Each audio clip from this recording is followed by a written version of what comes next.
Let us now consider the following task. Consider the example of a genre of spoken language, the media, interview with a famous person. From your world knowledge of the genre, try to answer these questions. What is the main purpose of the genre? In what ways does its purpose influence the content, organization, and lexis? What are the interactional rules that it will follow? What is the structure of language?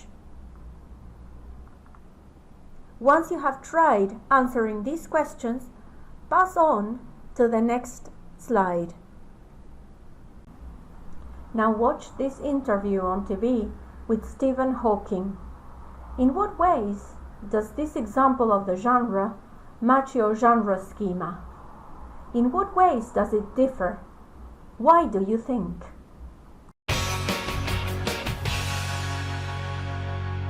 Across the broad expanse of history, there have been billions upon billions of idiots, as well as a handful of smart people. We interviewed some of the latter group for our ongoing series, Great Minds, People Who Think Good. This week's People Who Thinks Good, Stephen Hawking. Professor Stephen Hawking is a pioneering physicist, international best-selling author, and a popular guest character on The Simpsons. If you are looking for trouble, you found it. Yeah, just try me, you...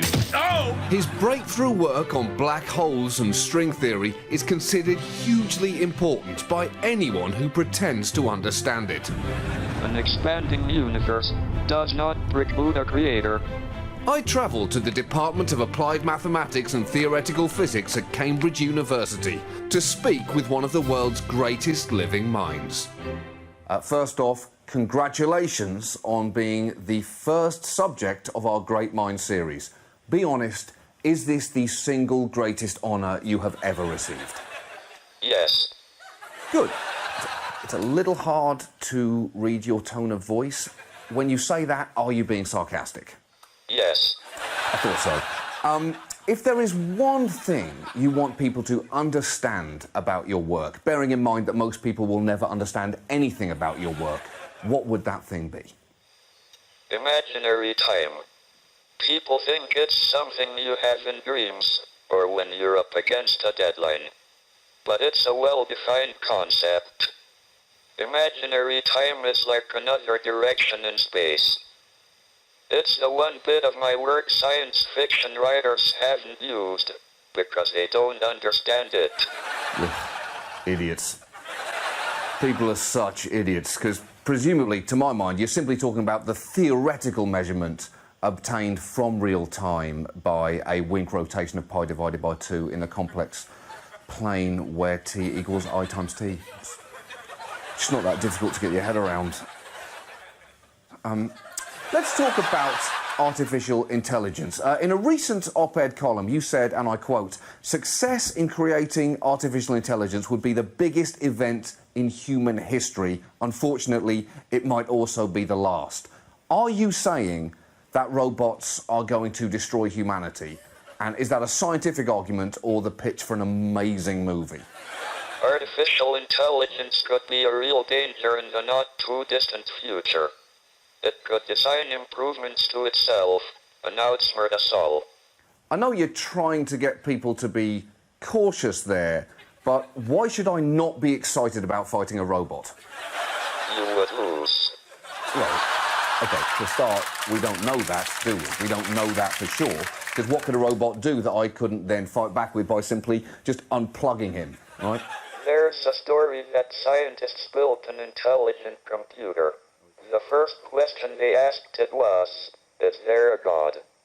The computer replied, "There is now," and a bolt of lightning struck the plug, so it couldn't be turned off. Holy shit, that's the most terrifying story I've ever heard. Yes. Hold on. Who is talking to me right now? Is it you, or is it a sentient computer pretending to talk on your behalf? It's me. Yeah, but how do I know that, Professor? Because if computers had become sentient, what better way to convince people they hadn't than by co-opting the voice of the most intelligent man on the planet? You're an idiot. Yeah, but who's saying that, Stephen? You or the machine? Both of us. OK, all right. I mean, that's actually quite reassuring. You've stated that you believe there could be an infinite number of parallel universes. Does that mean that there is a universe out there where I am smarter than you? Yes, and also a universe where you're funny. OK, all right. Look, if you're so smart, what number am I thinking 13. of?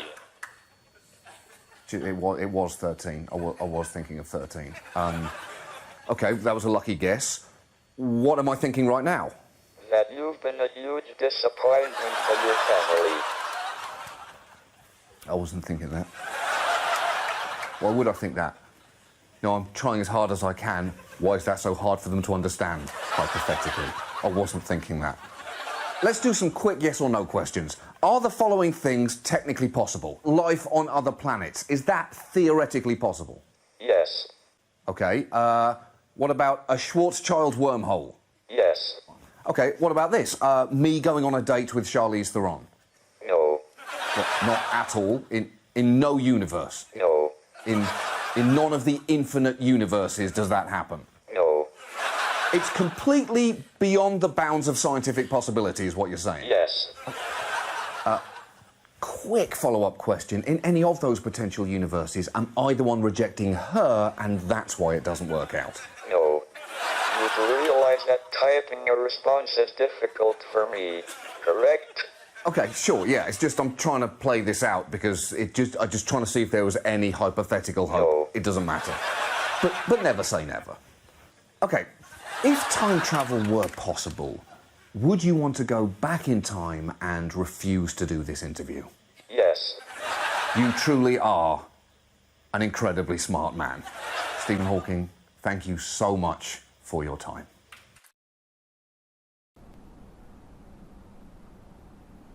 Probably you could associate the response to your questions in the reflection task with many of the features that appear in the example of the interview with Stephen Hawking. As you might have anticipated, an interview with a famous person will involve questions posed by an interviewer and answers provided by the interviewee. Also, there was a clear purpose that guides the whole genre, including the question-answer structure. The main purpose of a genre as this is to help the audience know about the life and work of a famous person. So, the questions will somehow try to uncover these aspects of the interviewee. The peculiarity in this particular case is that Stephen Hawking, the interviewee, has a limited capacity to respond in a face-to-face interaction in real time because of a speech impairment. He uses a machine to produce language, and this is the reason why many questions are responded with extended turns by the interviewer. This generates a change in the way in which the genre is realized, which you and me recognize as a deviation of the shared norms of the genre. But still, the purpose of the genre is achieved. This deviation is handled with humor in such a skilled way that we come to know about the work and life of Stephen Hawking, as well as his extraordinary sense of humor and wit. The example is interesting to lead us to a synthesis on the main features of genres. Genres are akin to mental structures such as concepts and schemas. When we explore a genre, we are exploring the ways in which people resort to their background knowledge to understand and produce language. Genres are ideal, whereas texts are real. That is to say, genres involve a shared knowledge that is realized in specific textual examples. Every time a speech event is carried out, our knowledge of genre will be placed into action and made visible through a real text that, as we saw in the example of Stephen Hawking's interview, it may deviate from the genre rules shared by the speech community, but never from its purpose. Genres may include language or not. Notice that it is possible, for example, to buy something at a shop without even producing a word. And still, a social practice is being carried out, language being implicit in the activity. Genres are shared as mental constructs by members of a particular community, and they have particular names, though not always. They are characterized by their function or functions, which we said guides their features: structure, layout, style, lexis, and grammar. They have a structure that helps people identify them as well as by their social and contextual factors. And finally, genres are flexible. They change, evolve, bend, and die out. New genres appear constantly, and others stop being used and disappear. To conclude, let me say that the ideas presented in this section of the class will be explored further when we study and investigate specific genres of the spoken language, a task we will attempt in future lessons. For the time being, we have given a detailed and systematic description of the notion of genre, a task that scaffolds any further analysis.